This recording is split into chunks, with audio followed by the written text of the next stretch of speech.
We are talking tonight about what the Justice Department says is its last word on the Epstein files, the final batch, more than 3 million pages worth, which we're continuing to read through.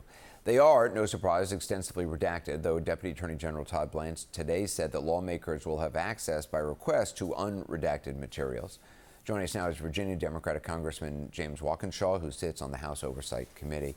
So, Congressman, the ranking Democrat on the Oversight Committee, Congressman Robert Garcia, released this blistering statement after the files were released, saying, in quote, in part, "We are demanding the names of Epstein's co-conspirators and the men and pedophiles who abused women and girls." Do you accept the government's explanation for the redactions they've made?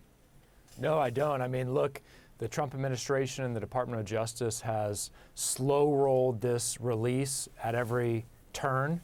Today, they released 3 million of the 6 million documents we know they have. We know they have 6 million because they said it.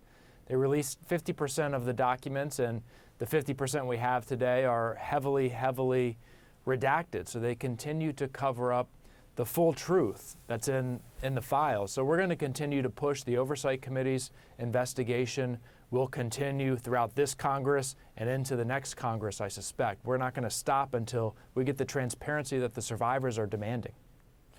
I mean, some of the claims in some of these files are I mean, pretty bizarre and don't sound very credible. In your view, should the general public, what should the general public take away from these files? How are people supposed to know what's credible and what isn't? Yeah, I think that's absolutely fair. And, you know, there are a number of uncorroborated or perhaps unverified allegations against President Trump there. And I think what I would say is all of that deserves additional scrutiny. Some of them have been revealed publicly in the past and perhaps have limited credibility, but all of them should be explored. You know, the Oversight Committee in the coming weeks, we're going to be deposing Jeffrey Epstein's accountant, his attorneys, the attorneys for his estate. So we're going to continue to ask questions. And I think this release, although limited, not what the law requires, this release will provide information to guide our questioning as we move forward.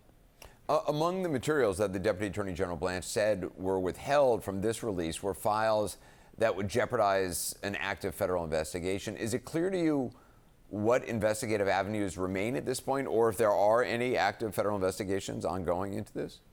I have no insight into the active investigations that the Department of Justice might be engaged in. Obviously, we know President Trump has done what he has done repeatedly and directed the Department of Justice to investigate his political opponents or Democrats with respect to Epstein. I hope that's not the path they're doing. If there are real, legitimate investigations based on what they've learned in the files, those should proceed without any interference or involvement from President Trump.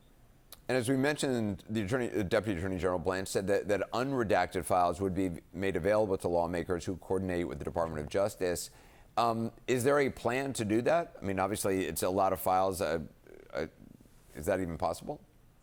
I know that Congressman Khanna and Massey have written a letter asking to review those unredacted files. I think the Democrats on the Oversight Committee and hopefully Republicans as well will be talking about how we can coordinate to review those unredacted files. I certainly want to understand what's been redacted and, more importantly, why. Congressman James Walkinshaw, I appreciate your time. Thank you. Thanks for having me.